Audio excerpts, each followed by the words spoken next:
We made it. You're back on the internet. So wait, how What long did has it been since our last recording? That's exactly what I was gonna ask you. I feel like we haven't done one in July, so At we just all?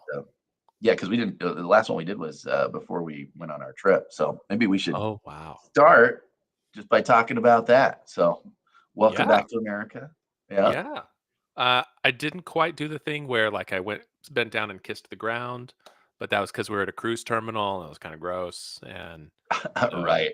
yeah, wasn't gonna kiss that ground. But yeah, Yeah. we had an international journey. We sailed under steam power across the Atlantic. It was a very romantic journey, just like the Titanic would have done. Yep. Very similar, actually, the Yep. path. Uh, but yeah, we went to Iceland, Greenland, and then parts of Atlantic Canada, and then finally showed up in New York City 2 weeks later. So it was pretty glorious, I have to say. Hell of a trip, man. Yeah, it was a Yeah. heck of a trip. I absolutely had a blast. I was having lunch with a buddy of mine, Todd, today, and he was just asking. He goes, "Well, how was it, man? Were the destinations everything you thought?" And I was like, "It wasn't that the destinations were. I mean, first of all, I loved everywhere we went. It was great exploring Oh yeah. those things. But a couple of the stops, I was like, we could maybe picked a different stop. But it was just getting to hang out with the family. Like I mean, so Mhm. it was mom and dad, our mom and dad, the three of us, there's three brothers, and then our wives and our kids, not the ex-wives, but just like the current wives and the kids, Yeah. and We don't want the story to get too large now. Yeah. yeah, and but so 16 of us, and I was showing a picture to Todd just so he could kind of see, what it was like, and I was like, wow, these are all the kids, and it's like wow, dude, it's like 8 kids. I'm like, yeah, man, 8 kids, 8 adults, terrific. So It's perfect. good times. Yeah. Good times. Yeah, it's funny, like the different locations. There was some like I think probably the most touristy of all of them was Halifax, where they Mhm, had that mhm. entire boardwalk. So it's like the cruise docks there at the port. You walk off, and then there's just this long boardwalk full of restaurants and shops, and you can get souvenirs, you can get. And the thing is that all of it was great. Like it wasn't Yeah, like, okay, I'm at a theme park and I'm going to have some pretty crappy chicken nuggets or something. It's like no, no, no, no, no. The food's really good, and like it was yeah, nice. Um and so they were sort of like, cruise people, welcome, honored guests. Let us. Would you like some ice cream? It's "Can we like, sell would you anything to like you?" some ice Is cream? basically was the question, yeah. Yeah, and then I arranged everything from that to, was it Parmiat in, Greenland, Hammoot. where they were more or less dimly aware that there were people there that were Yeah, not their own, that one was kind and of bizarre, and I think you're the one that explained to me, like, that was the first time they'd ever or they were brand new to the cruise circuit. yeah, Yeah, they just had no infrastructure for it. There was, they didn't have, like, the summer, shops that would be open during the season. Like, they're just not used to tourists at all. And so you right, had a few people that had done, like, genuine handcrafts, like some beadwork, some stuff with seal skin, which is illegal in the US, but not there. but not Um, there, yep. and they're like, "We'll take cash," they're just like, there's no infrastructure, there's no. I mean, it was like, "Oh, wow, tourism has not yet transformed this place," Right, which it may not given the mosquitoes. which it may not. So, yeah, It that was was I was crazy. telling that story to somebody. I was like, "Dude, this is rough." So, I guess you're the one that told me that there was a website that Greenland has to track the mosquitoes. Yeah. And a scale of 1 to 10, how bad are the skeeters, and you said that one town was a 9 the day that we were there, and you were like, "Yeah, don't worry, that next day we were gonna be in the capital Nook," and you were like, "It's only gonna be a 2 there," and which I Oh, didn't I see didn't it. see a I didn't single one. I didn't feel a single bug there, but man, that Pamoot was so crazy. They were selling these, uh, mosquito nets for your head, they had this elastic thing that would kind of come around your neck. So you'd put it on, and you basically could be a mosquito net head person, Yep. you know. And Hey, it worked. Brian was the first one to bought one, or that I saw, and I was like, oh my gosh, it's so lame. I can't believe who would wear that. And then when you put it on, you're like, oh, this is such a game changer. Where do I buy Yeah. this? You know, immediately, I need that. So I was doing a little bit of research on those Arctic mosquitoes, and some of the Okay. pictures that I saw, they were showing like pictures of dogs with the mosquito hat on, and they're just like chilling Oh, out, like, oh yeah, I'm not don't trying to blame take them. this off. Yeah, yeah, exactly. Cool. Yeah, you know how most dogs would be like on their collar. Yeah, these Yeah, dogs like, were like very happy. thank you for the hat. Preach. Well, Yeah. yeah, because when the What? reason there was a 2 so low in Nook was because it was so windy, and these mosquitoes are not like Texas mosquito. They're not the Aedes mosquitoes. It's a different breed, and they're kind of sensitive to air, so they just just get blown Drop them out to down. sea. Bye. Yeah. I Have was fun out there. what was your favorite memory from the trip? Like if you had to pick one. You know, um, there was a lot. I think my favorite memories were the random times that I got to see the family on the ship. Mhm. And I thought the same thing about the previous cruise, which the Alaska one was also amazing, but I enjoyed the ship time the most just because like you'd be sitting at the, they'd have these benches set up inside with the big picture windows. You can see what you want to see, and That's you'd the be, uh that's the oh that's yeah, the mosquito those are the netting. hats. Yeah.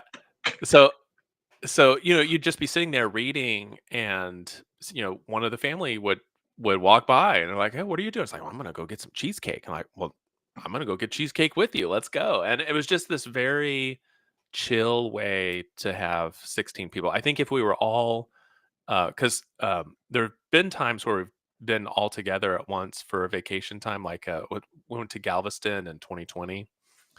Um, I don't know if you remember that, Oh yeah, for but sure. Yeah. yeah, we were in that one house all together, and it's like that's a lot of togetherness, and Yeah. the ship was just the right amount of togetherness where it Yeah. wasn't sort of overwhelming. And so I just loved that whole experience. Like if you'd been like, hey, we're gonna be on the ship for 10 days, we're not gonna get off, I'd be like, cool, like that sounds Cool. No amazing. worries. Yeah. Yeah, what So about you? my favorite memory so is actually I'll show you so this is the picture to see if you know where I'm going with this story. Oh So yeah. The so this is a picture aerialist. of yeah, so my daughter in blue, Kyler, and then my son Brooks is the one standing with the dude, and then this husband and wife team, I think were they Russian or um, I can't remember where they were Eastern from, but Europe from somewhere, Eastern yeah. European, yeah, and they were these acrobats, so they did these crazy stunts, and one of the stunts that the guy did was he had this Leonardo da Vinci size, hoop, a man hoop, right? And Yeah, so he you was kinda sit he across was like this. he could literally like have it spin it like the way you would spin a quarter on a table, spinning around, and and he would spin to where he was like upside down and hitting the ground and all this stuff with it, doing this kind of thing. So cool, and he could control how fast it went, slow it went. It was just awesome. Everybody's mesmerized, and there was, I mean, I don't know, a few hundred people in this theater watching this, and it's just silent, dark music. This guy doing that, and then at the end when he finished, he kind of stopped or whatever, and Everybody it was just applause. silence. It was just silence, for a minute, and Brooks in this quiet theater yells at the top of his lungs, like, "You're awesome!" Yeah. And then of course everybody's laughing, applauding or whatever. Yeah. And and it's so funny because you're like, oh man, how do I teach him? He can't yell in a crowded theater. And also that was really freaking cool and whatever.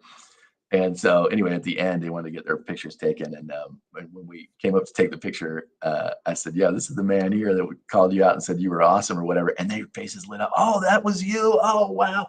They wanted to take pictures with him, and then this little kid that was in line with us to wait to get. She goes, you're the one that yelled, can I get your autograph? And so Brooks is signing autographs, and He's a mini you know, celebrity. He was already a celebrity, but the thing is, my son is, for if you were watching this, he'd never met him before. He's nuts. He's crazy. He's just a ball of energy. He's super fun. He loves on everybody. Says hi to everybody. Gives high fives to random people.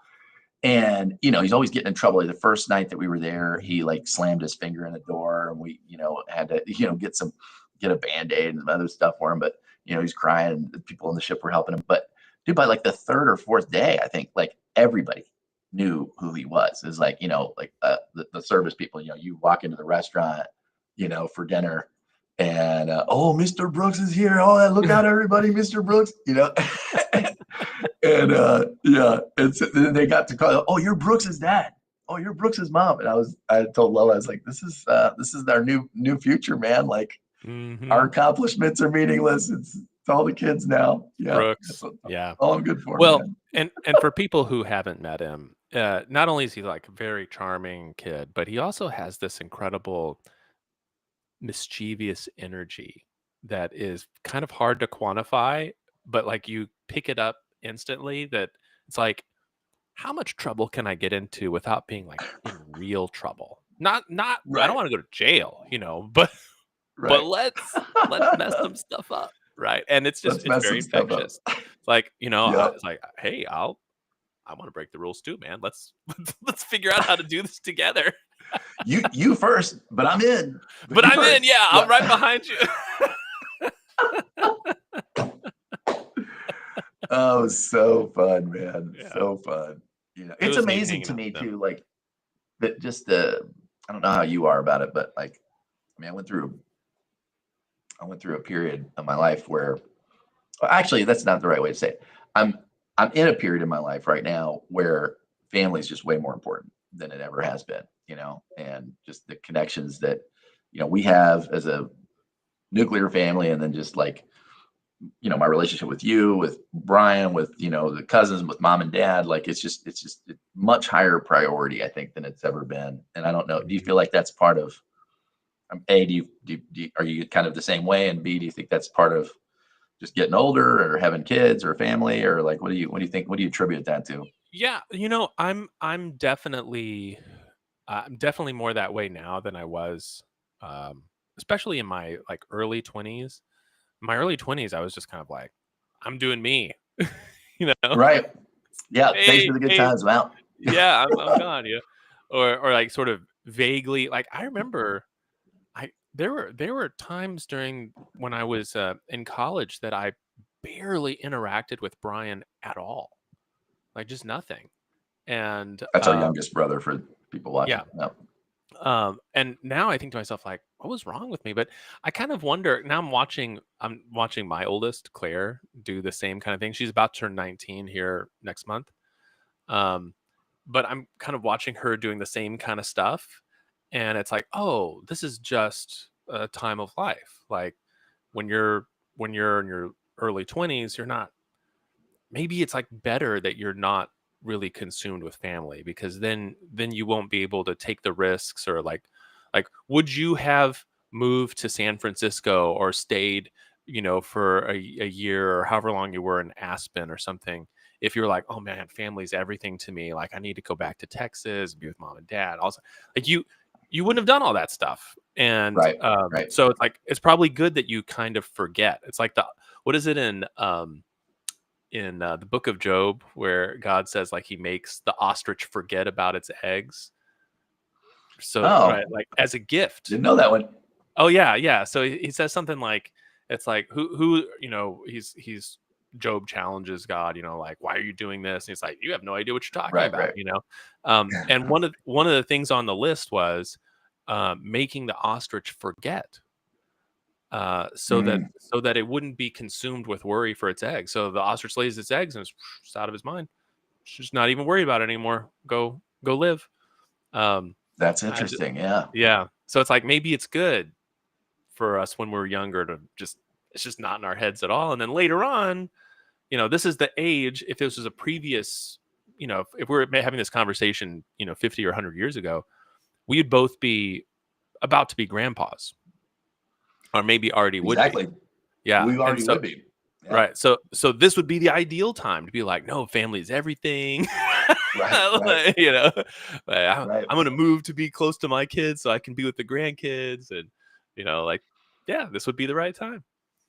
I was talking to this insurance guy earlier this week, uh, talking about business and life and all that kind of stuff. And he said he was telling me, oh yeah, well I've got two grandkids or three grandkids, and my oldest grandkid is 9. And I was like, oh, that's cool. Okay, so kind of the same age as my kids. And then somehow as the conversation was going on, uh, he tells me something, and I'm like, wait, you're how old? Because he looks a little older too. Like he's 48. So the guy is 48, and I was like, you were a granddad at 39? And he goes, yeah. He goes, actually, it's kind of funny. He said, I told my son, yeah, we started, because I had said something like, oh, yeah, we started really late. And he goes, yeah, I started really early. He goes, and I was like, listen, don't make me a granddad before I'm 40. I'm going to be really pissed. And I was like, and were you? And he goes, oh, no, it's the best day of my life. But, granddad at 39. Wow, that's insanity. So, Hey, that's the person that's going to be able to do all the stuff with their grandkids, like really enjoy it. Right. Yeah. He's my age, and he's got, well, when he's my age, he'll have an 11-year-old and like an 8-year-old grandkid. I mean, like, Mhm. I won't even have 11 and 8-year-old kids. It's just, it's neat. That's neat. I'm like, man, you think about what that guy could do with his family. I mean, like, kids, grandkids, great grandkids. He'll have great grandkids around the time that I have grandkids, and it Yeah. just, that's pretty amazing. Yeah, with any Keeps luck, living right? right. Yeah. That's right. So world events, man. Here's what was Oh, interesting. I was like, being on the ship. This is the first vacation I've taken, and I mean, I can't even remember when I was literally like unplugged. yeah. And it's kind of funny. I had a lot of calls this week, just kind of getting back into business and get back in the swing of things, and last week. But I was like, yeah, I was in a weird space where, usually I'm on vacation, I'm having fun, but it's like a struggle to stay present, because like after a couple of days, like after the newness wears off, you're kind of like, man, I got a lot Mhm. going on. I got, get back to the computer, and just, man, if I can get back home and close this deal, whatever. And yeah, I didn't have any of that. It was like, in fact, let me just turn off everything. And thankfully, I have a great admin that works with me, and I told him, I said, look, man, you're empowered to just make it happen. Like, I really don't want to be bothered. And yeah, I still had a stack of things to do when I came back. I don't know that I Sure. don't endorse this approach for everybody, but it was great for me, because it was like just really emptied my mind of, like, work, about current events, politics, everything. And it was just like experience and be with your family, which Mhm. is, um, yeah, that's the first time I've had a vacation like that. There was zero agenda, and it was just kind of like, hey, what, I'm a yes for everything. Let's just do, whatever people want to do. You were a But I yes for also don't. even the shark, man. I, oh my God, that was disgusting. Yeah. Anyway, wow. I'm glad. Thank you for reminding me of that. No Yeah, that problem. was. Maybe you should tell people what that was. That was I'll tell maybe if we have time at that the was end. that was Go that was ahead. hard. Sorry, But I yeah, so interrupted your train of thought. it was literally, no, but when I can't, we were going to try to do the podcast last week, and it just kind of got away from it. But I'm glad we had that week off, because Mhm. I wouldn't have Get known what caught to up. talk about. I was like, bro, Yeah. I have no idea what's going on. Anyway, but yeah, Yeah. go ahead. Well, so I wanted to, so for current events, I have one that I want to talk about. It's some good news. And this is, I'm not being ironic. This is like genuine good news. And this is also one of the triumphs of the pharmaceutical industry. So as much as they are villains, and I think Interesting. especially when it comes to stuff like pain management, their villainous stories are like well known. We all know those, but we don't get as much cool stuff about things that they've done that has been good. So here is, if anyone our age or older remembers the kind of depths of the AIDS epidemic, especially in the 80s. And you had people that, I mean, died horrible deaths from this thing. There was no cure. You would get someone got HIV. It took a while for them to even figure out what was causing this. They finally isolated that it was this virus. Doesn't seem to be any way to treat it. No vaccine, nothing. And if you get it, then you're like basically a ticking time bomb. Within 10 Hmm. years, you'll develop symptoms. Once you have the onset of symptoms, within a year, you're done. And you'll be snuffed out by some random fungal thing that your body could have very easily fought off on its own, but it just can't. Because Hmm. it's just a pure death sentence. And if you look at the number of people who have died from it, especially early on, it's really sad. And anyway, I mean, people have talked about it being like a divine scourge on sinful people and all sorts of other stuff. And it played a big role in public health awareness when people our age, Gen Xers, were kids. Um, Yeah, that's right, so, man. Yep, um, that's right. so, um, Sodom and Gomorrah, dude. yeah. Yeah, So when I was Jerry when I was Falwell made a lot of money from AIDS. Yeah. a lot of people did, like this was like a plague sent by the angel of death or something.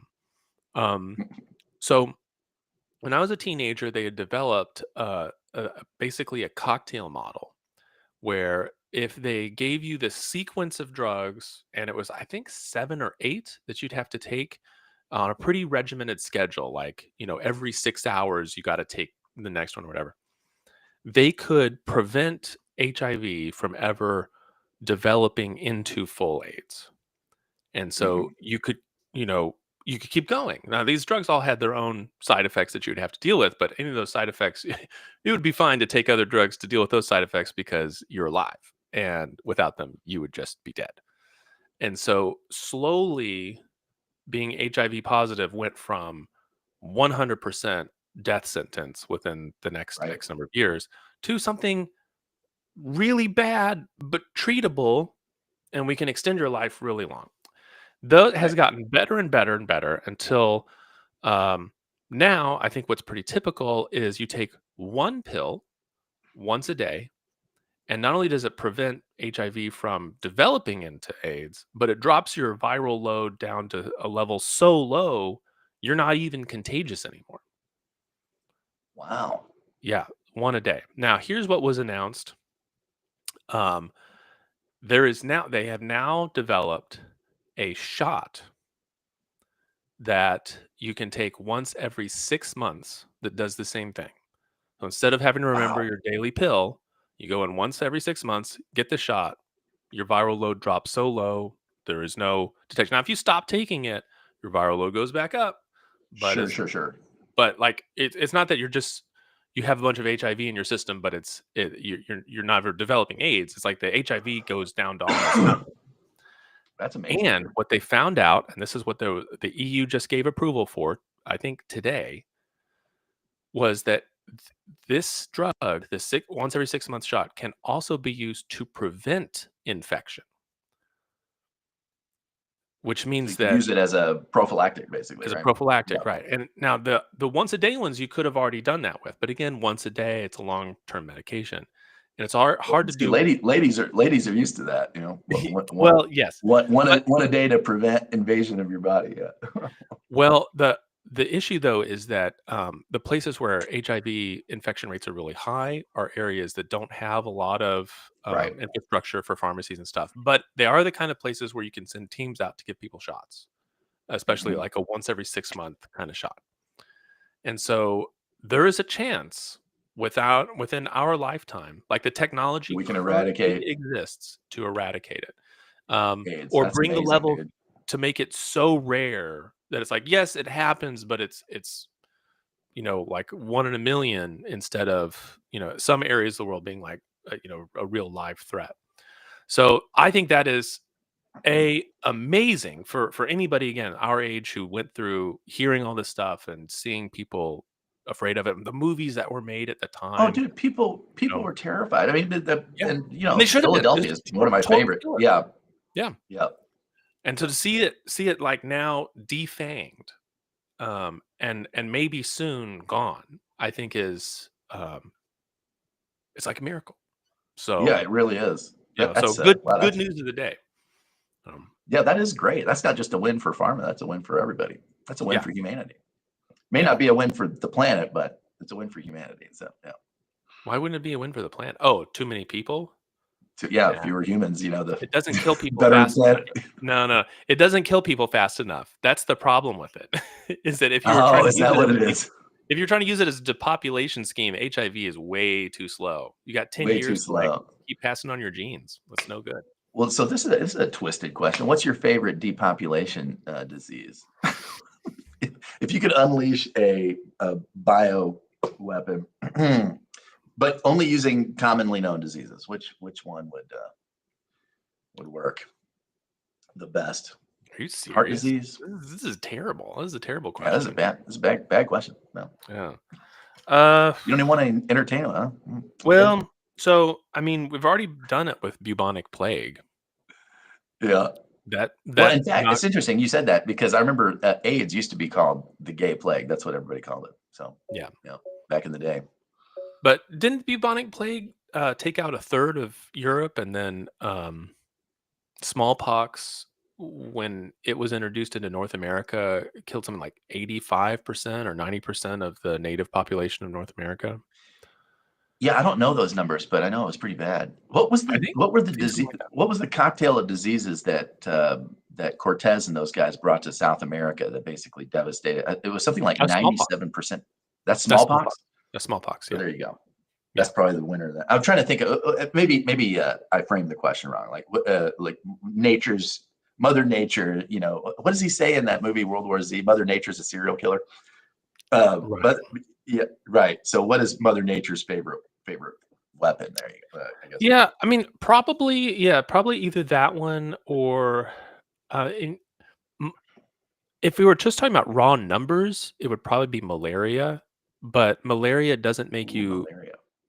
it doesn't just kill you outright like smallpox will, and definitely not like the plague. Like if you get plague and it settles in your lungs, you've got like 10 hours, 12 hours. I mean, it will. 10 hours. Yeah, What am I for thinking? lung. What am I thinking? Cholera. Cholera is pretty bad, right?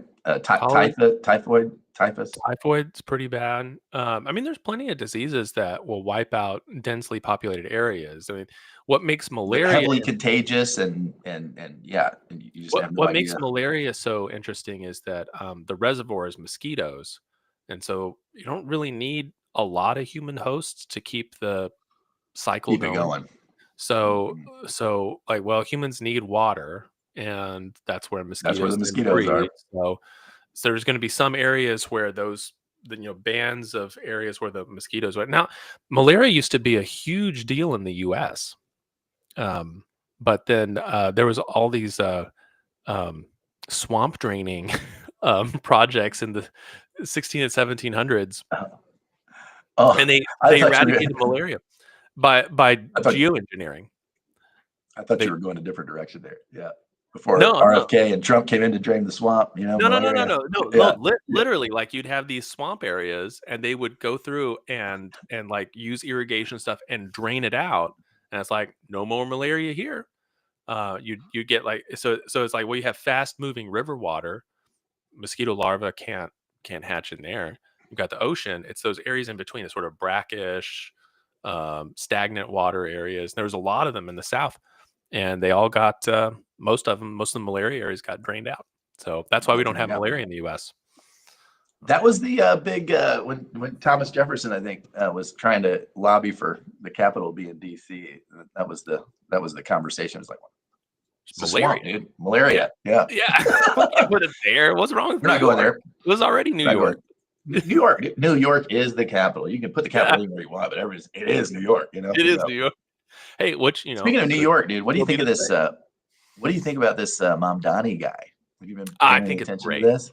I think it's great. He is man lighting it on fire. And he's hitting a nerve when they're talking. I mean, like now Trump and all these guys talking about deporting him. I'm like, this is interesting. A lot of the big thing I'm noticing, like if I had to pick a trend of like political, there's different events and stuff, but the biggest trend that I'm noticing in the negative is there's so much like okayness, I guess, at least with people on the right, which is weird to me, with the federal government using its muscle to, you know, to get political wins in Mhm. business. So whether it's, Oh, getting yeah. these universities to, pay up, you saw they just approved the CBS Paramount merger Oh, no, I didn't after, hear about that. Good for them.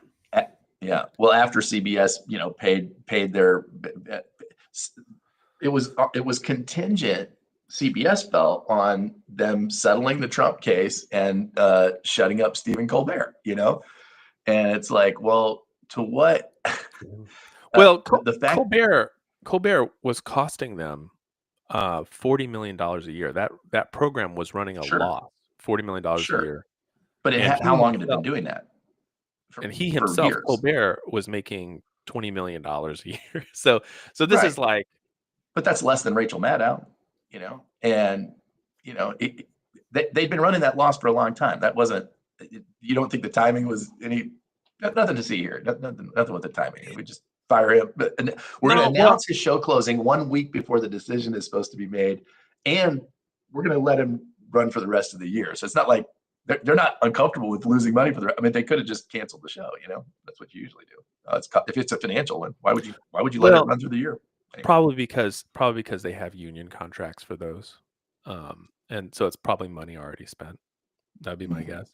As far as the timing, I'm frankly kind of surprised Colbert had been on air as long as he has, uh, mainly because after the pandemic, where he had all the like super cringy dancing vaccine syringes stuff, which was like super strange. I don't really remember seeing any kind of viral moments out of Colbert. I would get more. I would get on my feed. I would get more stuff, older stuff from what was the Scottish guy that was in his position before, or Craig Craig Ferguson. Ferguson. There is more fun viral moments from his stuff, and he's not. I mean, as big of a deal, or Fallon even than Colbert. So it's like, I mean, at some point, it's like, well, no one's watching it. Why is this? There's something about, I feel like it's Mhm. something about CBS Studios, because Colbert had the same problem that Letterman had towards the end. Is you're just not funny anymore, man. I mean, like, you're not funny. You're not enjoying yourself. Like, you're miserable every time somebody comes on the show. You look like you're having just an awful, just like, Like, oh all right, hey, like I got to at put up least with this idiot. Here we go. At least Dave was at that period of life too, where you kind of like, you could play that old curmudgeon, type of thing. What do you? Grumpy I don't know. See grandpa. if you can impress. See if this one can impress me. He was Yeah, freaking funny yeah, at the end, but he wasn't because it was funny because of how he was being. It wasn't anything he was saying that was funny. It was just kind of funny to watch. yeah. But yeah, Well, and I, I I don't think know. right now we're in kind of a weird spot too with just comedy and humor just in general. Um, I don't think I don't think that most of the entertainment industry has cracked the code of what people like to see, what makes them laugh. And if you go look at like the most viral stuff on TikTok or whatever, you're like, there's no way to turn this into a 45-minute A, production, with some a monologue, franchise. opening monologue or whatever. So I don't know. I think it's one of those where that format probably needs to be shelved for a bit, and then you know 5 years, The 10 late night years, show. yeah, that kind of show is probably like, okay, you got some folks that are in their 70s that probably like it, and then but most everybody else, I mean, you're not. Are you watching it? I'm not watching it. No, man. Yeah, No. I exactly. used to I when I was, I mean, but dude, we're talking like 20 years ago. I was religious. I would watch it all the time. But I watch Leno yeah, constantly. yeah. Yeah. But I just think that format, it's tired now and it'll be reinvigorated at some point, but it's not today. And so it's like I can totally see the networks just kind of like, yeah, guys, we got to cut bait on this one. Like it's just not worth Right. it. I Right, don't know. right. Well, Yeah. and also like you said something about viral moments. I mean, that's the way most of these shows, like they go viral from these tiny little clips that are pulled out, and then shared on social media, which is awesome. And that's the way I like to consume content too. And that's not great for advertisers and broadcast studios. You're like trying to put something up there and fund it and all this other kind of stuff. It's like, Mhm. why would I advertise on that? I know nobody's watching during that time slot. Yeah. So Well, and the most people that are going to see those viral moments, the advertising money is going towards who, whatever AdSense dollars are associated with that, or whoever's advertising on X or whatever, Mhm. the network isn't seeing a penny of that, or very little compared to what they would be getting. So I don't know. That one doesn't surprise me as far as being like the federal government muscling in. The stuff that bothers me is that, like, we should deport this political candidate. That to me is just like, guys, you sound like one of the corrupt officials in a Bond movie or something. Like, this 100%. this is not 100%. American. Come on, man. Like, I don't get it. I personally think he's a Mamdani, great marketer, man. I mean, the campaign Mamdani, he is running is, oh, dude, yeah. he is Well, lighting it up. People need to be paying attention. I haven't been watching the campaign that much just because I don't vote in New York. I've just been sort of following some of the policy positions that he's put out, his campaign's put out, and some of the stuff that he said in the past, which obviously, if you're running for major office, you have to distance yourself from some of the hot takes you've made. So, like, I don't want to Right. be the guy that digs up something he said 15 years ago, like, oh my gosh, look at this, Did you see like, this? you just This is who he really is. yeah, this is he advocated for, whatever. Yeah. So I don't put much stake in that stuff. I do think he's significantly to the left of anybody New York has voted in before. I mean, New York City to me seems not a super hard left city. I mean, it's not San Francisco or Boulder or something. I mean, they've had And it's a Republican mayors very recently. They've even Mayor Adams, when he was running as a Democrat, was much more of a moderate Democrat than other people in the primary. So I'm kind of surprised that that's what they went for. well, But I don't know that why they not have let gone them for try anything it? yet. I don't think that they have gone for anything. I mean, like, it's like a certain percentage of the voters, even Well, yeah, Democratic voters, the voted in the party, Democratic primary. Yeah. the party. So, Yeah. oh, the So party. I see. Yeah. yeah. So it's like it's a risk, right, to put someone that far left, um, uh, because you don't want to be in a position where, like, if Adams wins re-election as an independent, I mean, he'll be beholden to nobody. Like, you really don't want that. That that's the worst possible option. You'd much rather get the Republican For in there Democrats. for the Democrat Party. Oh, yeah. Yeah, Yeah, that's right. Because you can at least vilify a Republican. You're like, why are you a yeah, Republican? Yeah. not that guy. So, Yeah. yeah, so probably I'm betting. What do you know what the poll numbers are right now for Mamdani? Are people polling the mayoral race much at this point? I know it's still a Oh, little let's see. early. Let's see here. Let's see I what assume he's doing Polymarket well. says. It's early enough that Polymarket. people aren't probably narrowed down to, like, I can't vote for him now. Like, they're still feeling it out. Yeah, Polymarket has him at a 73% chance to win Okay. overall. This is to win the election. They still have Cuomo above Adams. That's interesting because So, Cuomo well, really, the Cuomo really does not come across as somebody who really wants it, and he's not. mm, It's interesting. I've been watching different, obviously campaigns for a long time, but the person who is out there busting their ass, pardon me, that's the person generally, like when they're just tired. Clinton was like this. Clinton was like he would keep like he didn't need to sleep. He'd wrap up something at like 2-3 o'clock in the morning, 4 o'clock let's in the keep morning, going. and then he'd be at something else at 6 a.m. It's like Yeah. he just was like relentless. Trump was like that. Trump was like he was like freaking Santa Claus, dude. He was everywhere. Like, I mean, he was. Oh, he's on that podcast. He's on this podcast. He'll take Yeah. phone call. He would call in and like bomb different. We have Donald Trump on the phone. For both Yeah. all three campaigns that he's run, he was like Yeah. that. And then and so these candidates that come in, the guy in Canada that just won. I mean, he worked his butt off. The guy that really was a shoe-in to replace Trudeau, the conservative guy. I mean, basically like campaign, like, went to a couple events a week, courted the donors, like, showed up on the major news networks, did his interviews. It's a nice little 9 to 5 gig. That's right. And the thing about politics is, and just because people don't, that's not what people respond to. People want to see somebody who's going to show up and work their butt off for them.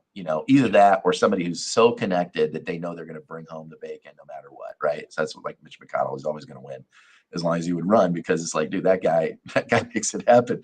You know. So in terms of jobs and everything else, it's like you either are you people know that you can make deals happen, for Hmm. them, or they know that you're going to work tirelessly for them, and then they forgive a lot of the other stuff, 'cause it's like, dude, I mean, nobody's perfect.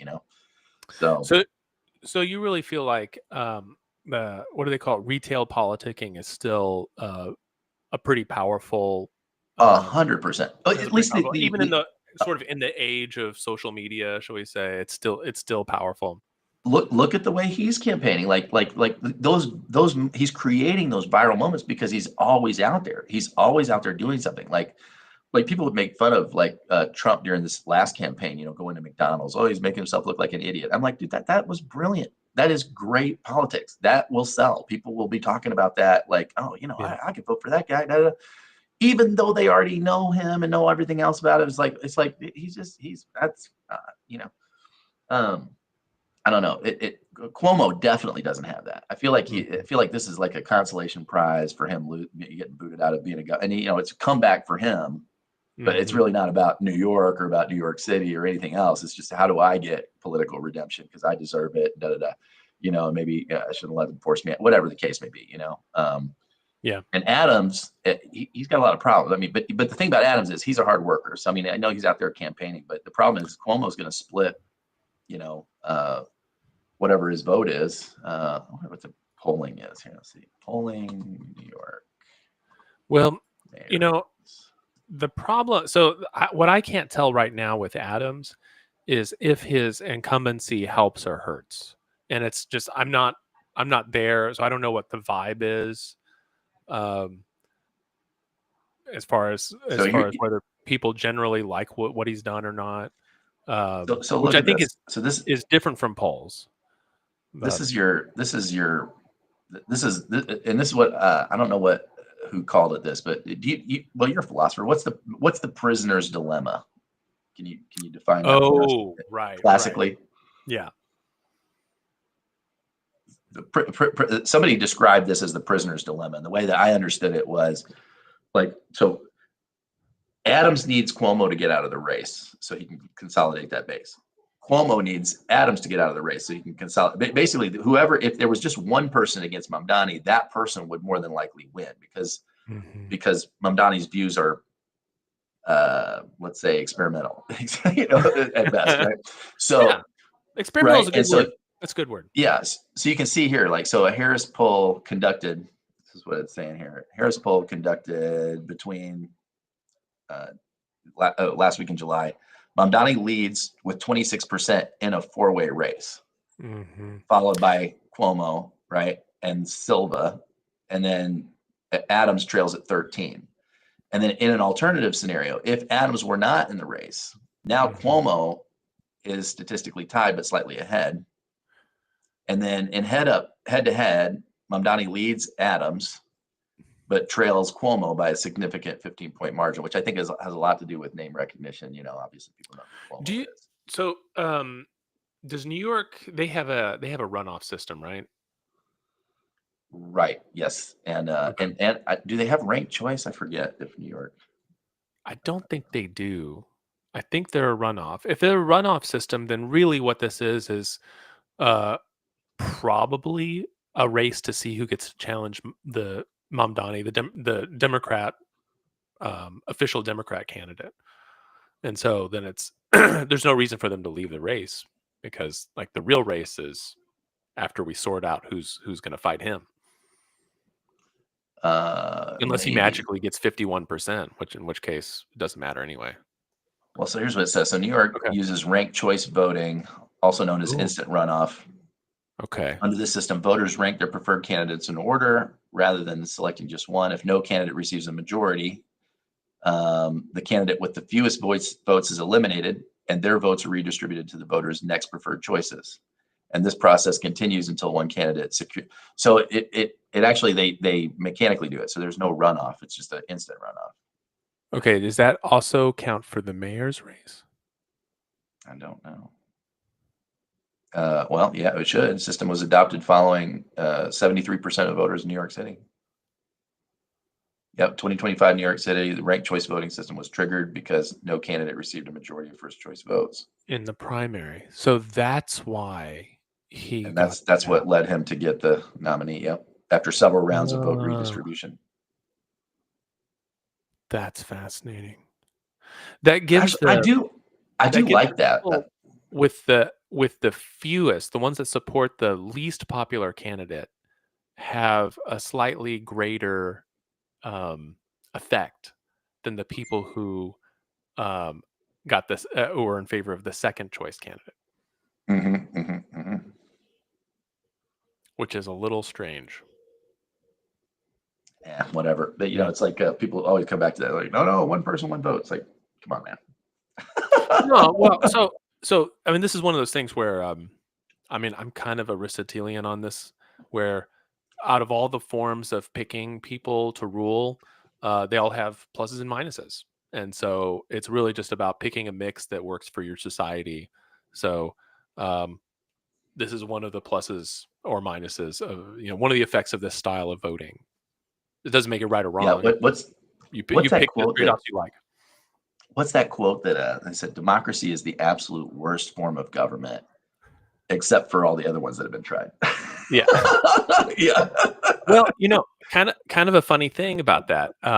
So one of the things that Aristotle talks about in his book on politics about choosing rulers is like, well, if you do elections, he says that's a great way to get more rich people involved, because only rich people have the time to do it, the money to do it, and plus rich people like the populace to know about them and to choose them, because rich people want to be loved by the populace.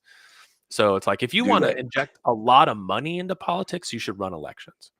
If you want to, if you want to figure out a way to get everybody involved, you need to run a lottery system.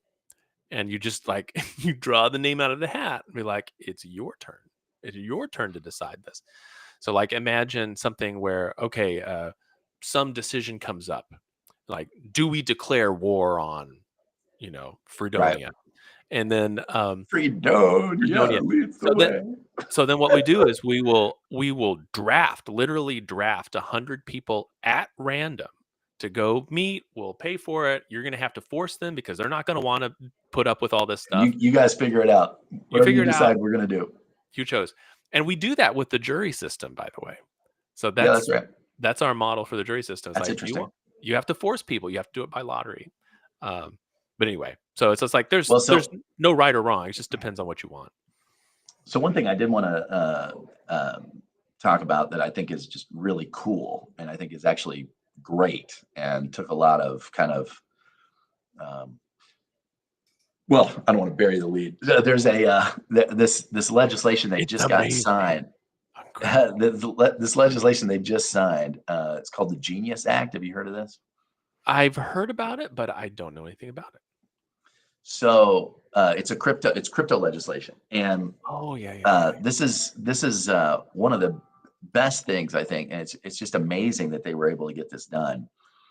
Um, they got 133, I think, Democrats to support this in the House too. By the way, so it's very bipartisan. So what had been going on? So in crypto, This is you wait, have this is a the one that was all about, stable coins, right? This is the stable stable coin. coin? Okay, Yeah, alright, go on. I know which one yeah. now. I So know what you're talking about. yeah, so in the crypto, landscape, you have all these different, Bitcoin and whatever else, and they're worth whatever people will pay for them, obviously.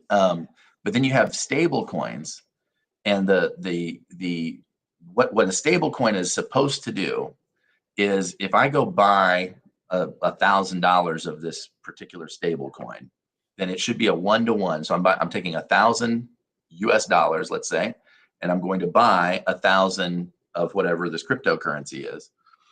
And then it's guaranteed, no matter what, whenever I want, I can turn around and sell those crypto coins back to the crypto people, and they will give me my $1,000 back. It's a 1-to-1 It's thing. always worth 1,000.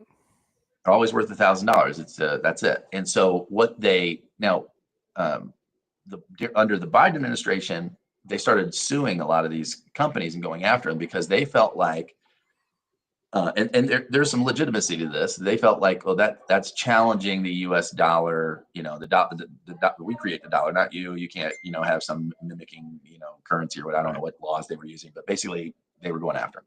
And so they over the last several years, all of these stablecoin companies basically they're all offshore.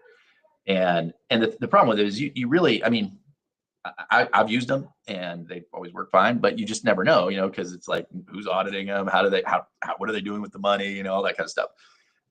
Is it really going to be there when it's time to get whatever? And so, and alongside that landscape, of course, you have all this other stuff going on that's challenging, in my opinion, the dollar supremacy as the world's reserve currency, which it's a geeky thing. I know you understand it, but like for people watching this, like I was always like, who cares? What does that even mean?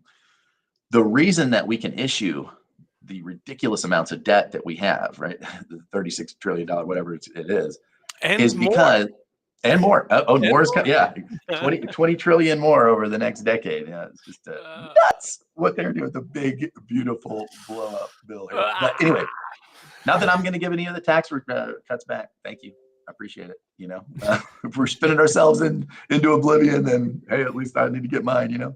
But the with all the borrowing, the reason it's like it's not the same as debt that other nations have, because we owe the debt in our own currency. So like ultimately, we could just print it and pay it off. Now obviously it brings on massive inflation or whatever, but ultimately we don't want that.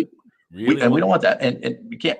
But theoretically, it's like kind of like as long as there's an appetite for foreign investors or even domestic investors to buy treasuries, we can issue all the debt we want, and which is what allows us to do that. And core to that has been historically the petrodollar, the fact that OPEC only sells in dollars, the fact that we tightly control that, and that's why we love Saudi Arabia. That's why we went and bombed Iraq instead of Saudi Arabia after 9/11, even though all the people involved were Saudis. Anyway, it's like, oh yeah, doesn't matter. I'm not gonna mess with you because that keeps us. We're your customers. We need that. And so anyway, I think this is one of the best pieces of legislation. So what it does is it basically says that stablecoin school, and in fact, we invite you to. We're going to create a certification regimen basically for stablecoin. And so, if you want to operate in the United States and issue stablecoin with a dollar-denominated stablecoin, no problem. It's totally legal. And in fact, here's how you get certified. Here's how you get audited, just like any other security that you would create, and it's off to the races. Anybody can do it, and water's great. Come on in. What's going to happen, I think, is that it's going to drive the majority of these dollar stablecoin people back into the United States, because there's why in the world would you want to, even though like from a competitive standpoint, if I'm going to buy stablecoin, I'm certainly as an American, really even a global customer, it's like, why would I not want, if I can guarantee that stablecoin is audited by, the government and is, like lines up financially and all that other kind of stuff, has all these accreditations in place, like those companies are going to win out in selling their coin. And not only that, but I think that right now we're still in this period where it's like all the doomsayers about the dollar supremacy going away and all that kind of stuff, like myself, who were like, hey, be careful. That's all in the future. Now, I think it's the very near future potentially, but it's still in the future. It's not today. Today, the dollar is still a reserve currency. So this is a perfect time to get this passed, which will only drive the demand, I think, for dollars even higher globally for the foreseeable future. Because if you're not in the United States and you're going to buy any stable coin, why would you buy a euro stable coin or a won stable coin or anything else? You're going to buy a dollar stable coin because that's the best stable currency that there is. So that's what you're going to want. You're going to have more providers who are there to make it available to you. And I can see this driving dollar demand for decades, which I think is excellent. news Yeah. for, taxpayers. So what are your Well, thoughts? so a couple things. So first one probably should distinguish between two types of stable coins. So one type of stable coin is an algorithmic stable coin. And this is one that had been used for quite a bit as a way. Basically, you would have a system in place that would buy up. It would have sort of smart contracts on Ethereum. I don't want to get into all the details, but they would buy or sell Ethereum and convert it to their coin in order to make sure that the coin always stayed at the same price as the dollar. So you would issue the smart contracts, and then if that coin drops in relation to the dollar, those contracts automatically execute, bring it back up, or in the opposite direction. Hmm. So the idea is that you didn't have to have any backing on it; it would just algorithmically be pegged to the dollar, and you could basically create money out of nothing. Out of thin Um, air. yes, and those work until they don't. And there was a couple of really high profile ones where they dropped in relation to the dollar faster than the contract system could be executed. And they went to zero within a matter of, I think it was like 2 or 3 minutes. Mm. So you might have been walking around with $500 worth of this, 1-to-1 stable coin. And then 2, 3 minutes later, it's zero. Mhm. And so there have been, like I said, a couple of really high profile failures of that model. The other model is a 1-to-1 backed model. So not an algorithmic, but a secured one. And this is the one that I think Paxos was one of the first ones to do. They're certainly one of the biggest. And their model was we issue blocks of our tokens as we receive basically shrink wrap bricks of $100 bills from the government. So, and they're all sitting in a vault in these series of banks, and they're audited every month, and our audit is public. And at any moment, you could bring 100 coins into one of these banks where our stuff is, and we will hand you $100 bill in exchange. And it's always redeemable by us, and we have the assets to back at 1-to-1. There's not fractional reserve. There's not a loan. You are purchasing a physical dollar that is sitting in a vault somewhere. And that was their model, which is you can't get much more stable than that. I mean, Right. it's Yep. basically like having like the original version of currency, which was a bank would issue a note A based on note a on the amount of receipts silver or gold that is that sitting in they there had. that they have That's right. physically, and you could walk in with your receipt and get it.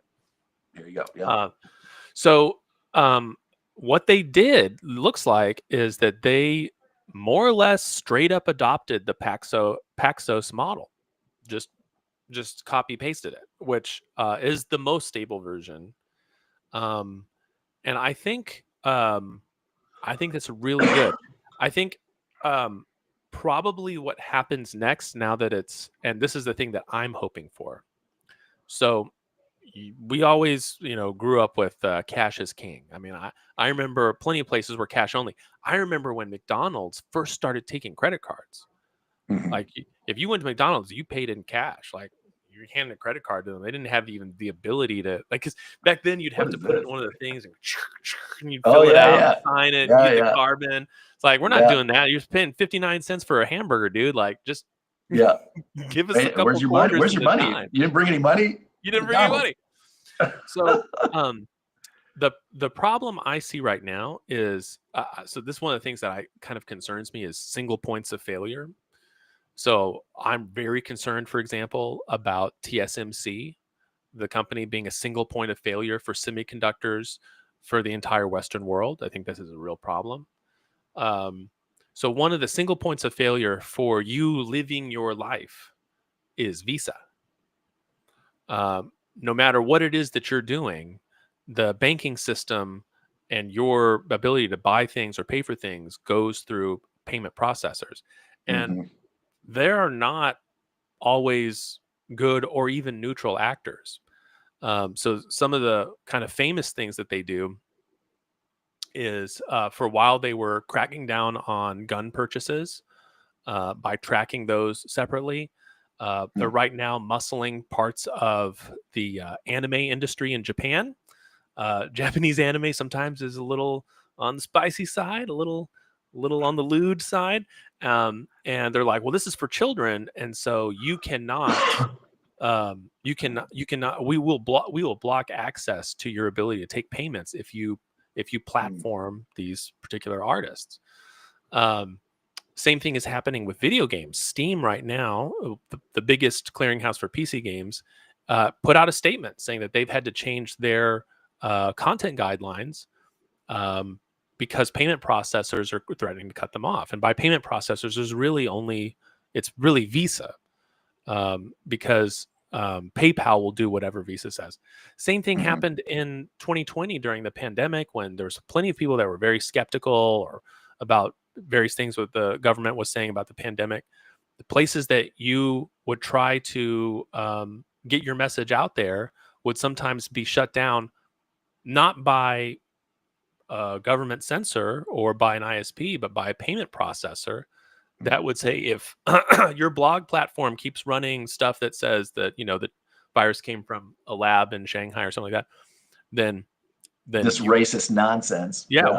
we'll cut off your access to payment. And so it's like Visa is and I mean I don't want to play them as the villain, but it's like when you have that much power and there are no Well, it's not, alternatives. but it's also not just Visa. Like Visa's not a standout villain. It's Visa, Mastercard, Amex, Discover. The payment and Swift really is what it is. Right. The So yeah. so that conglomerate, that the coordination that happens between them, um, they're gonna have some stances on things that they think are good and worthwhile and in the best interest of everybody. But they're without a competitor to that. It's gonna be an issue. So I've always seen crypto as a the new payment process, the PayPal of the future. The idea of being able to make very quick and easy online payments, digital payments, um, that is secure, trustworthy, that Without anybody managing it either. It's amazing. I mean, right. there's no the whole blockchain idea that you can. We don't need somebody running ledgers. I mean, that's incredible. You know. Well, now in the case of these stable coins, there will be someone running it because Sure. someone's got to hold on to that reserve. It's not like Bitcoin where it's like, well, where's the Bitcoin? It's like it's kind of everywhere. Yeah. and and when you say you own it, you have the cryptographic key to be able to transfer it from everywhere over here to everywhere over there. And that's what it means to own Bitcoin. It's like, no, you'll have a token that can be exchanged for real Well, dollars at a real but location somewhere. it's the same way that people own their house. It's like, dude, you don't own your house. You own a piece of paper that The says that deed, you own yeah. your house. Yeah. And Well, now, I know, but and you can sell this piece of paper to somebody and put their name on it, but the house isn't going. The house is always right there. It's like, right. I think it's a little different because of the cryptography aspect, but whatever. sure, Doesn't sure, matter. sure. Doesn't matter. Yeah. So I think you could have, say, one of these stablecoin people say, "Hey, look, we don't want to be accepted as a payment on OnlyFans or at your local marijuana shop or something." It's like, Oh, you know, but what is that? but That's there'll, Jesus crypto. I don't know, right? Although Whatever. I feel like Jesus would be totally fine with the marijuana. I really Turn do. water into I mean, wine. dude, he put Um, it here for us. So it's a plant. it's a God made it. plant. Come on, Uh, man. but but I do think since Made a there'll be plant many, illegal. What is wrong with you? well, since there'll I'm be just waiting. I'm just waiting for that speech at the pearly gates. Like hold on, just before you're the one that made the plant illegal. Just so I know. Got it. yeah.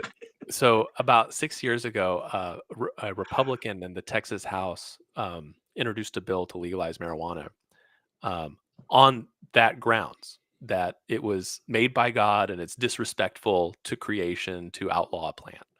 I Um, agree. it's like, come I on, agree, guys. dude. It's Come on, it's man. it's it's a lack of gratitude here. Anyway, um, 100%. all that's here there, but I think that there would be a lot of potential competition between these and between these stable coins, I and agree, the which is more good. the more competitive it is, the less likely you're going to wind up with some kind of cartel or agreement. Hey, we're not going to fund that, or we're not going to allow Right, this. right.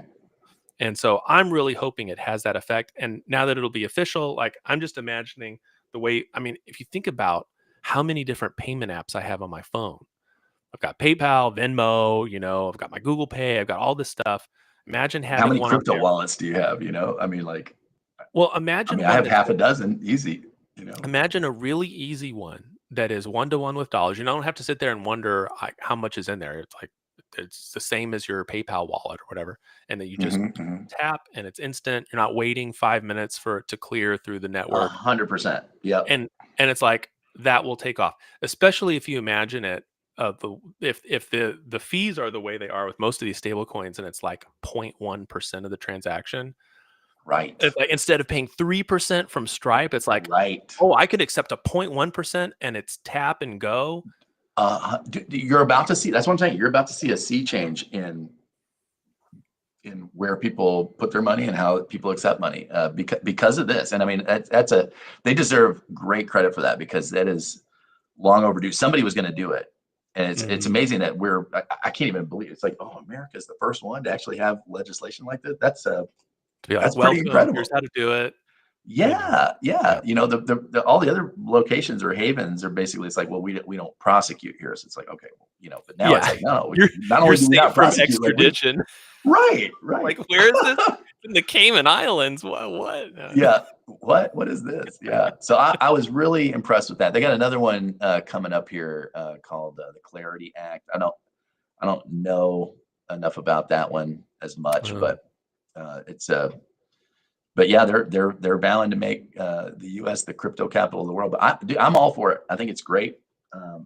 As long as my biggest concern has been in terms just uh, from a financial standpoint is what is the lifespan of the dollar? If the dollar has a long wonderful life ahead of itself, or if it's about to creak into the coffin, so like it's been, mm, or anywhere in between, right? So like the one thing you can guarantee, we were talking about this, I think, on the boat, just like, hey, the one thing that was guaranteed, every fiat currency that's ever existed has all cratered into yeah. worthlessness.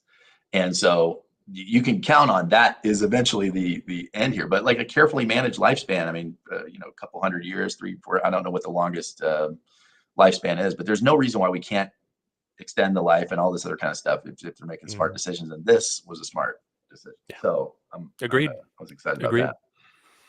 Uh, Epstein, should we talk about Epstein? it's well, so here I'm worried that it's not quite ripe yet. Because Oh, well, just because they've been talking about getting Maxwell to testify, and um, why is she in jail? If there's no list, then what are you I doing? know, I don't I know. understand. That These doesn't make any these sense. these poor girls were trafficked to no one. Free Jelaine now. Yeah. Yeah, there were what girls? There were no girls. What are you talking about? Well, no, we know the girl. There were girls. They were trafficked, but to Right, nobody. right, right, right. Yeah. But to nobody. Right. No. Just for himself. Yeah. No. I'll tell you. We were talking about this a little bit earlier, kind of off camera. I really do like your theory. I think your theory is probably the most plausible one that I've heard, which is that if there Mhm. is a blackmail list and you're the one in power, you have access to the blackmail list, and it will be you that prosecute someone for misbehaving if they don't perform the way you want them to. Why would you turn over the list? Why would you make it public? You would just keep using it as long as it's there. And then, I don't know, like you could make stuff public later when people misbehave. Like, well, that's too far for me. My conscience won't allow me. It's like, great, no problem. And release their name. Guess what we found? Yeah. Senator so But and so. It'd be like that meme. but you know? the problem is that I think you got and I It was a very cynical take, but I think you were right. I think that everything that about this can be explained that way.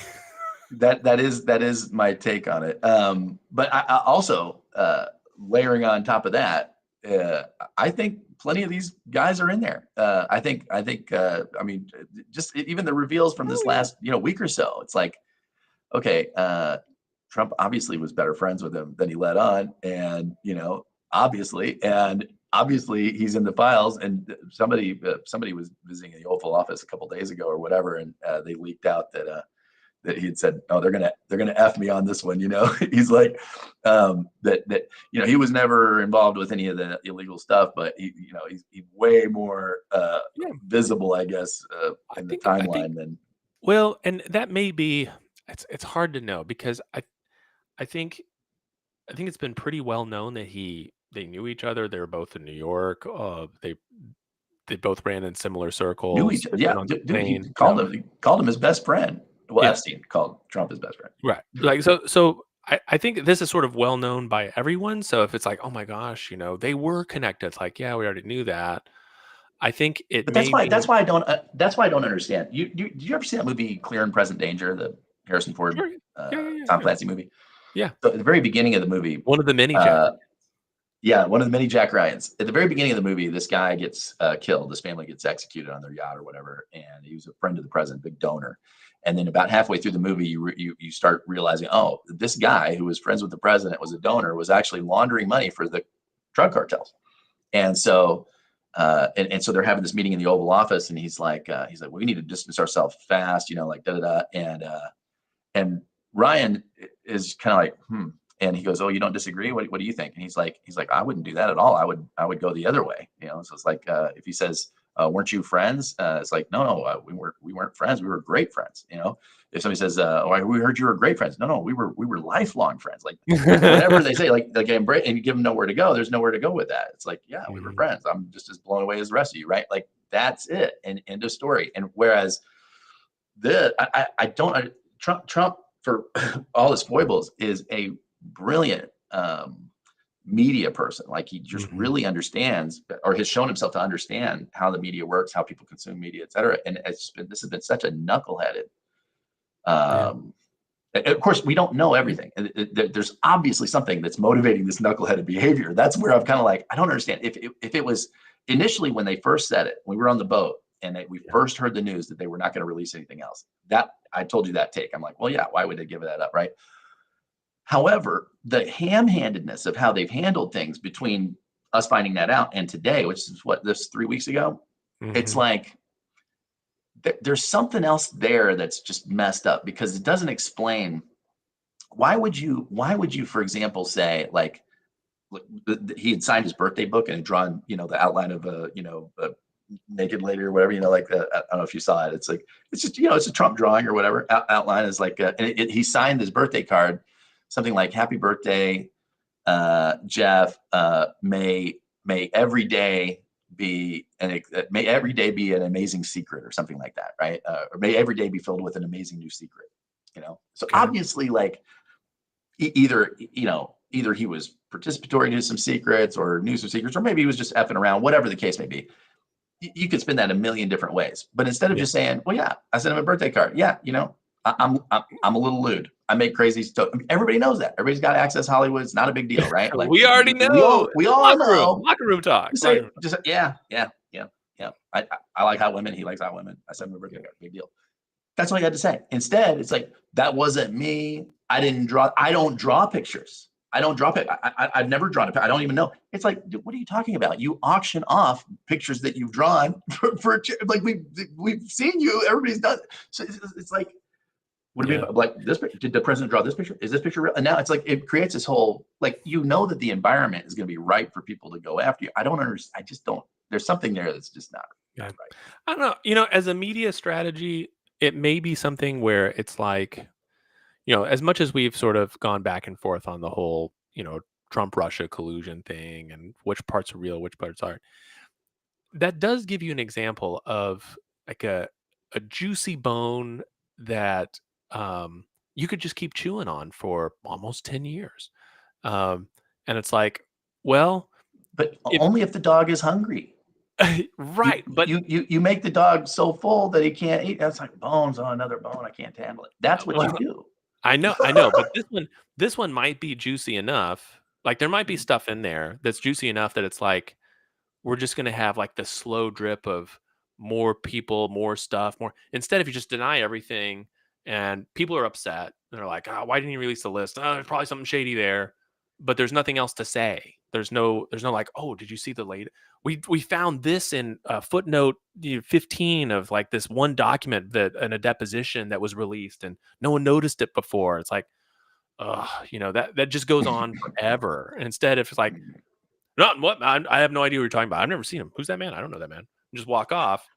There's Never heard of nothing him. else to say other than everyone's just mad. Never heard of him. So I just saw it. maybe a strategy. I don't know. I just saw a couple of comments. Otherwise, I don't get it. Yeah. Yeah, I don't either. I just saw a couple of comments from Kels. He said they're scapegoating Clinton. I don't know, dude.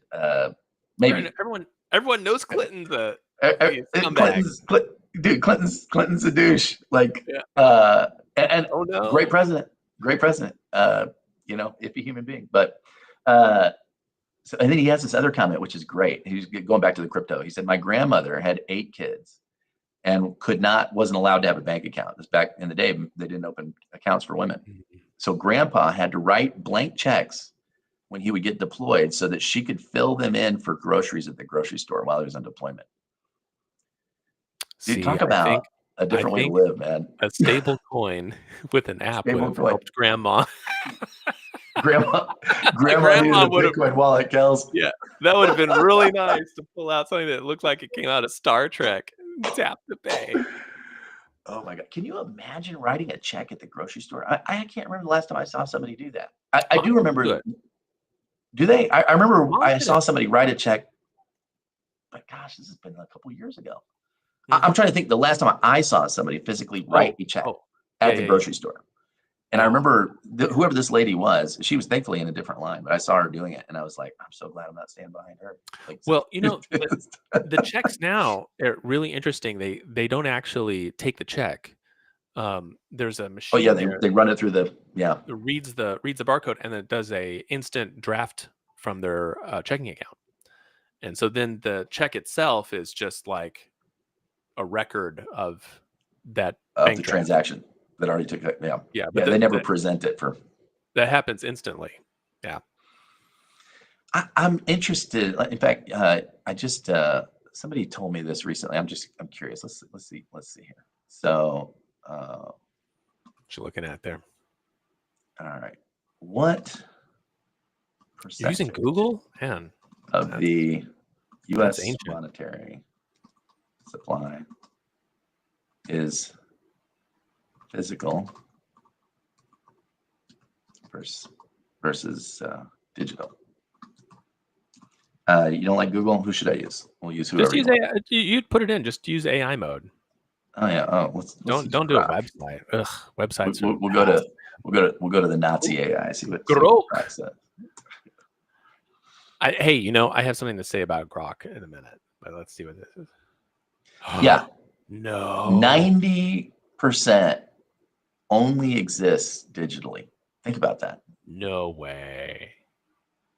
The Federal Reserve reported $2.3 trillion in physical currency in 2023 out of a total monetary base of $5.8 trillion, which includes physical currency and bank reserves. It suggests physical currency is 40% of the monetary base, but only 8 to 10% of the broader M2 money supply, which includes cash, checking deposits, saving deposits, money market funds, which is 22 trillion. Wow. You know what that's called?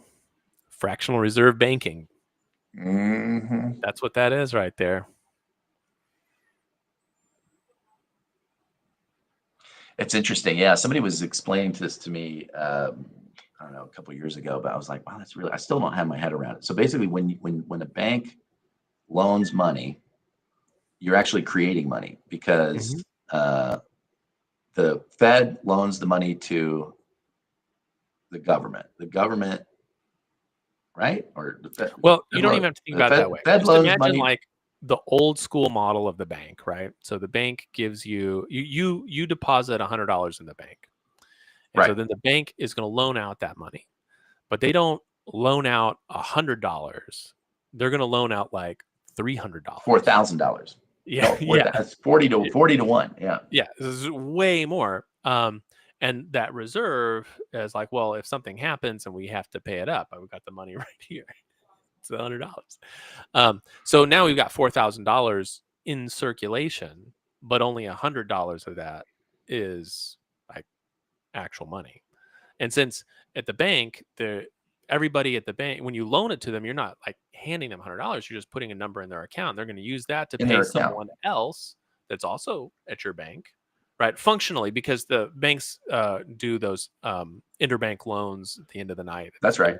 Right. So just imagine it as Yeah. all as the same bank.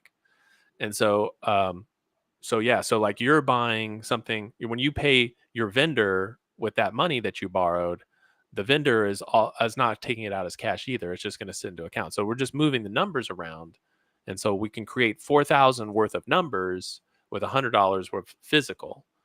And so physical currency. And yeah, and something about like, okay, well, so if I borrow, let's say, I borrow money to buy this house. So I borrow, $300,000, and the bank gives me $300,000 of cash,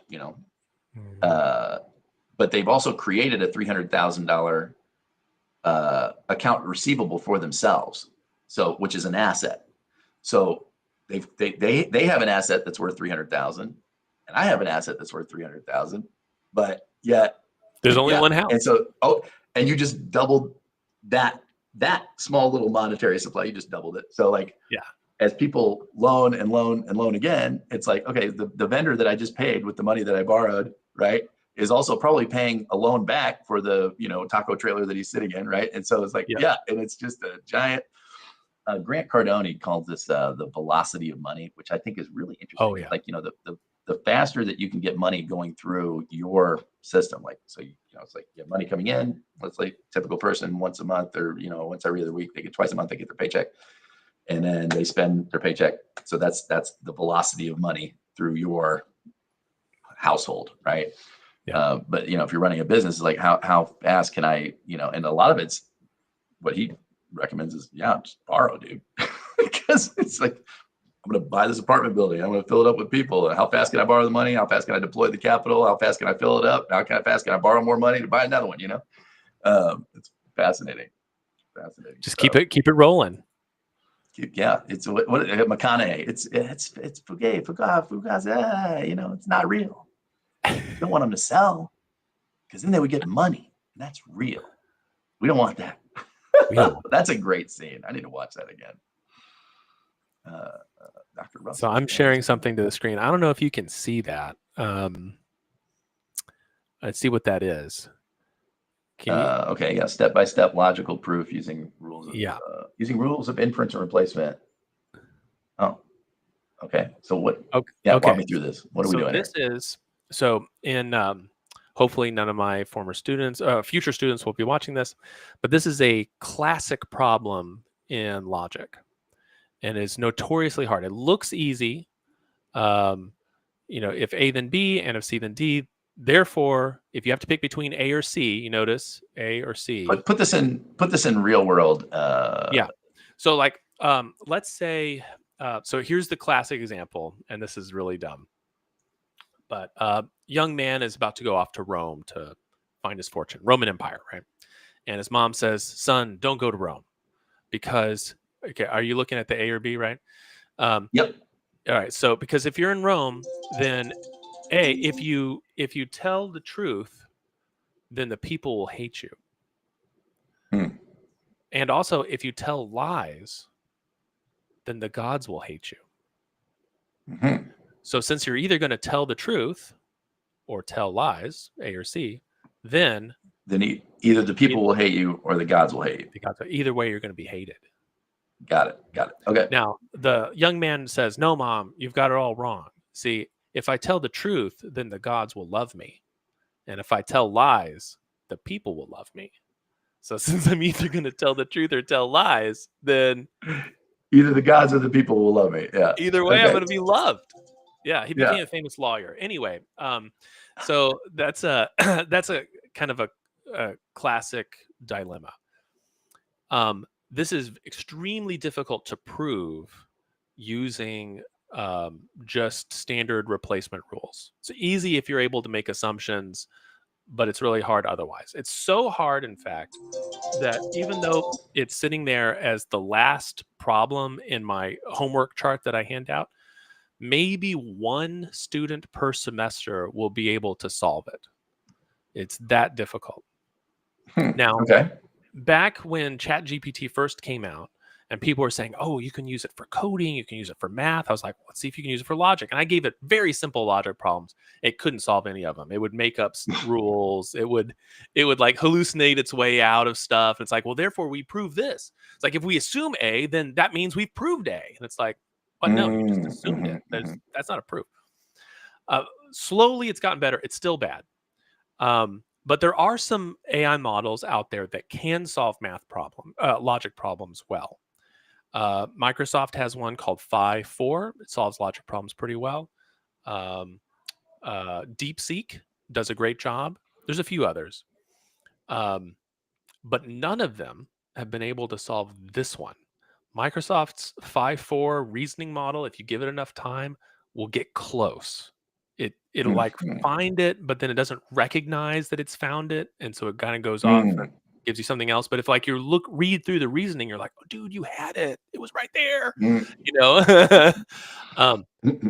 Grok 4 is currently the only model that I've tested, and I've tested all of them, is the only model that can solve this consistently, cleanly. Like this, if someone turned in this exact proof right there on the assignment, that's an A. Like this is that's the way it's done. Yeah, this is the answer. Yeah, right there. I've never seen a system that can do it. So kudos to Grok. Grok 4 thinking is able to do this. You know, I was reading something about Grok. Well, so what was do you have a point about that you were trying to make? It's just, you know, how advanced it's getting. How advanced it's getting, and how good at reasoning it's getting, especially because this is a really hard problem, and it requires you to notice some things that if you hadn't had a lot of experience with logic, you wouldn't realize that you were getting closer, or that it wouldn't occur to you that that's actually an advancement and not just like needless complexity. So it's as much as people say, it's like, look, these things, you know, they're just spitting back words, man. You know, it's like, well, I'm not saying it reasons like a human, but I have a hard time denying that there is reasoning going on. Well, so even if it's machine reasoning. Yeah. So I have something to offer you for this story, but first, okay. What you said just made me think about. I had this professor one time, and he would talk about we're talking about communication, all this stuff, and he's just like, look, you know, ultimately, we're just a bunch of meat sacks making noises at each other. Just some vocalizations. Yeah, I was like, that's really interesting. I mean, you're right. So we string these sounds together. I make sounds with my mouth, and you get feelings. It's really interesting. Mm-hmm. It's like I make noises, and you get feelings. I make noises, you get feelings. It's really weird. Super weird. And then I make different noises, and you get different feelings. It's really interesting. Now we're mad at each other. I don't know why. And then we just anyway, okay. So Grok. So it's really interesting. So Grok was, because I was just on a podcast listening to them talk about Grok 4.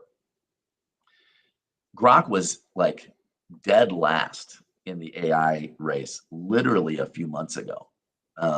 Like a few months ago, they were like a joke. And fine for summarizing content, but that's about it. That's right. And then of course, then when Elon did his whole like, we're going to de-woke it or whatever, right? And it turned into a sociopathic Nazi or whatever. It's kind of interesting. But Mecha Hitler. Mecha Hitler, exactly. Yeah. So, but it's leapfrogged everyone now, and it's doing things that none of the other ones can even touch. And it's like, well, how did they do this, right? So they've got a couple things going for them. So one is, and I told somebody this years ago when they were like making fun of Elon for buying Twitter, and they're like, oh, he's just wrecked the whole thing. I'm like, dude, he could care less. Like, whether that makes any money at all. Like, I'm sure he'd prefer it makes money, but like, I mean, it does. It doesn't. Yeah. Right. It's turning a profit, which is it wasn't doing. But now it's making money, and the real asset there is the I mean, the global thought, Mhm. uh, right? I mean, think about like the trillions, maybe quadrillions of tweets that have ever been written. So, I mean, when did that program? When did Twitter launch? Wasn't it like? I mean, Ooh, let me that's a look. good question. When was Twitter? When did Twitter launch? That's 2006. Six, before the iPhone, right? I mean, like, so you're talking So about 19 years. almost 20 years of the zeitgeist of human thought on the planet, and you own it. Mhm. And what can you use that for in training for all your AI models and all this? Same thing with Tesla with the cars. The It's like, oh well, it's not lidar. It's It's like, look, he's like, look, human beings have two eyes, and they get depth perception. Why can't a car have two cameras? He's got 11, but like with two cameras, all we have to do is just replicate the way the human brain interprets the information. If we can figure out how to replicate that, the cars will be just as good as which makes sense. Like two cameras gives you depth perception. Well, what they did with Grok was not only did they give it that's why they call it XAI or whatever. They Yeah. created that media company, everything. Basically, took the AI company, took all that Twitter information, fed it to Grok. But then the other thing that they did was um, most of the other AIs, large language models, right, is all about, as it implies, language, and labeling really is the key. The way they were explaining on this podcast is like labeling. So, like, this is a 10, this is a mouse, this is a car. And a lot of the captchas that you solve on the internet for years now has been for training these AI models. Is like pick out the fire hydrant, pick out like click everywhere there's a motorcycle. Right? Every time you see one of those, it's not just a puzzle for you to solve. You're literally feeding a supercomputer that knowledge. It's all about labeling. And so, like, the more we can label things, oh, you're feeling, you have this feeling. How are you feeling right now? You're mad, you're angry, you're hesitant, you're concerned, you're whatever the case may be, right? So the power of humans with language to control, or not control, interact with their reality has always been in the description of, labeling of, and categorizing and contextualizing the stuff that we interact with, right? Mhm. So, but what's actually going on is not the language, it's the interaction, which the AI doesn't have, right? The AI only has the language. And so as it's absorbing stuff. So what they did with Grok was they unleashed it on synthetic content, where they were allowing it basically to create its own content and then judge it and then analyze it and then, like, let's create a team of people. And so it's all this like interaction Yeah. between itself, basically, So which a lot of these, it's interesting, dude, not enough to go on a massive tangent, but a lot of these, like, there's a whole school of, like, well, you would know more about it than I would, you're a philosopher, but like philosophically, that the whole idea that you know there's a giant consciousness and we're all like individual little slivers of it, interacting with each other in this little lab or whatever. That's basically what, in order to understand itself better, right? And that's Mhm. basically what they've allowed Grok to do on a way less. And like, if you, I have to find the episode for you and let you listen to Yeah, it. I'd be But interested to hear, because interestingly enough, the one of the but other but pardon me, yeah, the conclusion of these guys that were discussing it was that its intelligence is going to continue to do this. In fact, people, other companies, AI companies, look, watching that and seeing that, are going to start to mimic that type of mhm, education, because it's less about, like, the whole idea of, like, we have this large language model and now we have to train it. right, The whole training of the model. They haven't right. really done much of that with Grok, like nearly to the extent that these other ones have done, because there's no it can figure it out itself. Is kind of the idea, which is terrifying in a way, but Well, the whole idea that, oh well, there's nothing. What you just said, there's some reasoning going. Well, if there's reasoning, then there's intelligence. If there's intelligence, then there's an entity.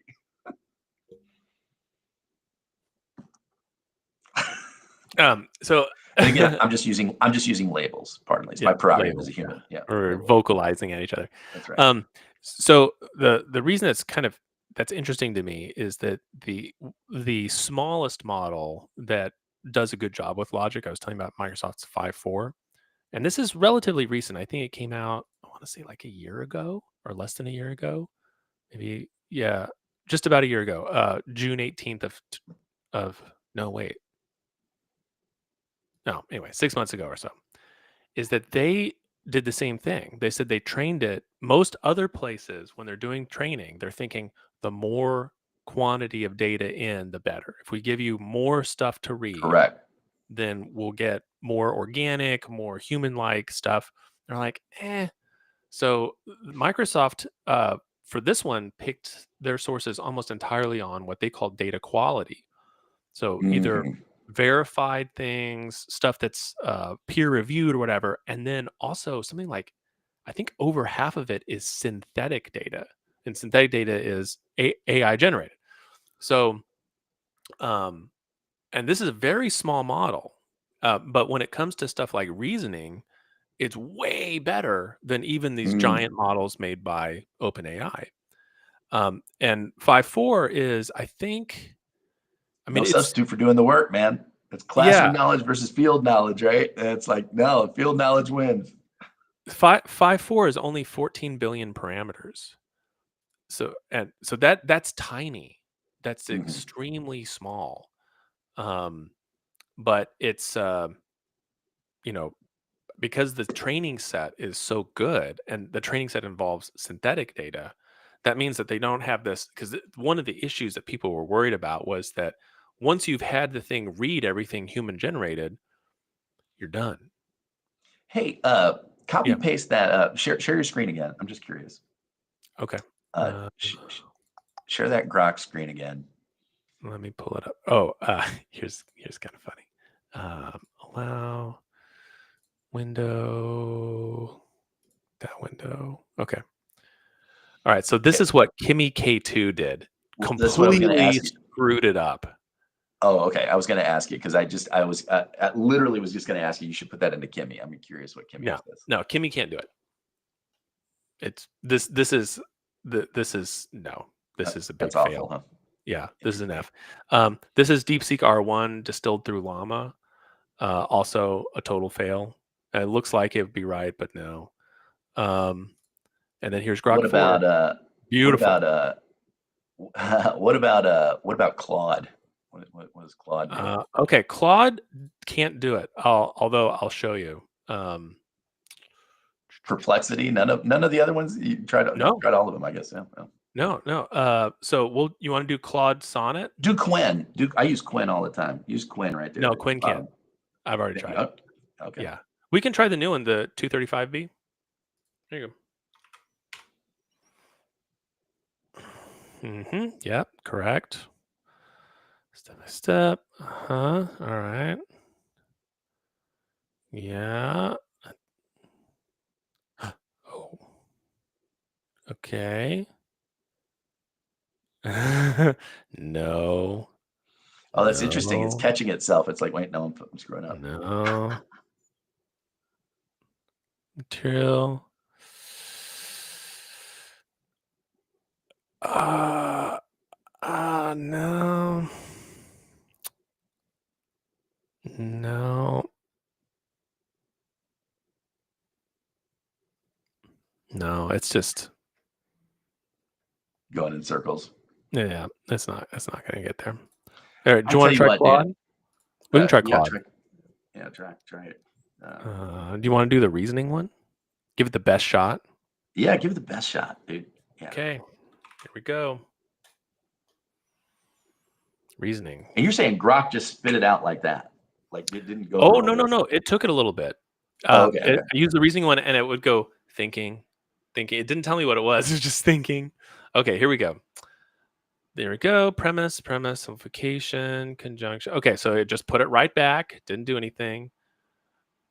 If, yes, but you don't get the if. This is because no. Nope. So here's what it I'm tries to glad you do. can decipher it. I would have been like, great. No, no. Well, what it's doing, what it's doing is it's trying to do. So when I explained to you what the thing was, it intuitively you're like, yeah, if I have to pick between one of these two, then yeah, I would get this as a result. I would have to one of these two would be the result. It's intuitively obvious. And so it's like, well, yeah, see, I mean, then it would have to be true, right? One of them would have to be true. It's like, yeah, I know. I wanted a proof. I wanted you to prove it. And a proof looks like this.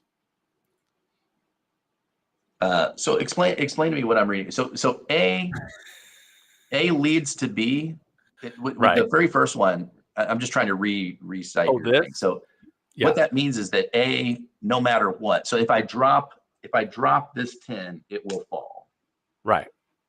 It's not causal. It's just if A is true, whatever A is, then B is going to be true too.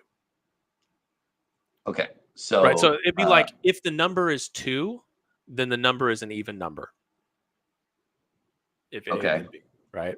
They just if it's raining outside, yeah, and I go outside, I will get wet.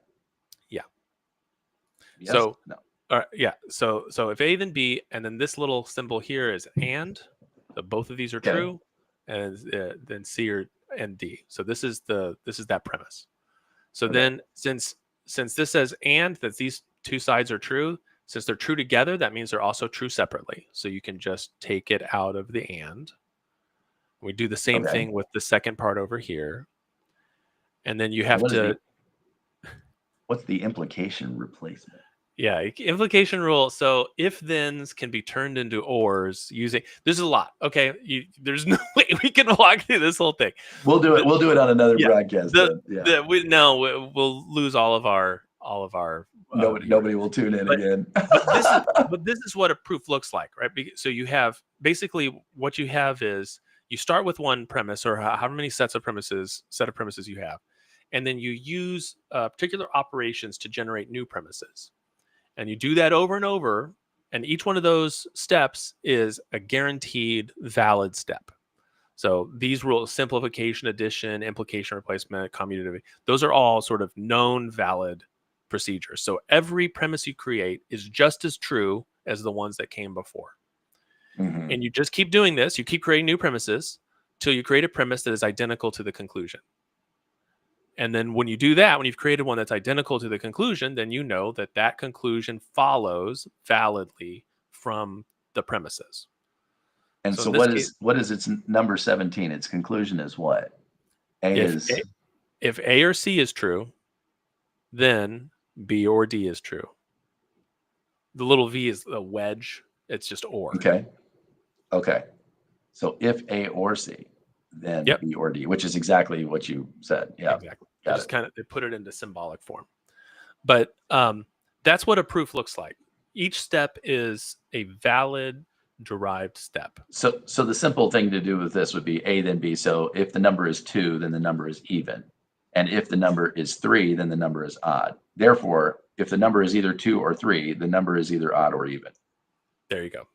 Okay. Yeah, that would be an example of this argument form, but with the blanks filled in. Like, what is A? What is C? It could be that. Yeah, got it. I would give you a valid answer. Yeah. Got it.